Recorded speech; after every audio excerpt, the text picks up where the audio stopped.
নমস্কার, আমি তাপস। আমার প্রিয় শিক্ষার্থী তথা ছাত্রছাত্রীদের জন্য শিক্ষক দিবস উপলক্ষে একটি সুন্দর কবিতা নিয়ে এসেছি আমি।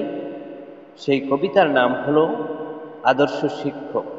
শিক্ষক সে তো সমাজ গড়ার একনিষ্ঠ কারিগর, নিষ্ঠার সাথে দায়িত্ব পালন করেন জীবনভর। হাজার কুসুম ফুটিয়ে তোলার নিয়ে অঙ্গীকার, আলোকবর্তিকা হাতে নিয়ে গুছান অন্ধকার।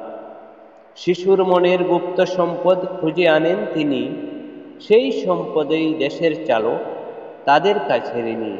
মানবতার মশাল জেলে সত্যের পথ দেখান, দায়িত্ব কর্তব্য নীতি আদর্শ শিক্ষার্থীদের শেখান। ছোট্ট মনের শুভ্র ক্যানভাস রাঙিয়ে তুলেন রঙে, সেই ক্যানভাসে জীবন ছবি আঁকে আপন মনে। জাতি গড়ার ব্রত নিয়ে এই পেশাতে আসে, তার ছোঁয়াতে কুসুম কলি ঝলমলিয়ে হাসে। কবিতাটি ভালো লাগলে অবশ্যই শেয়ার করে দিবেন এবং চ্যানেলটি সাবস্ক্রাইব করে রাখবেন। ধন্যবাদ।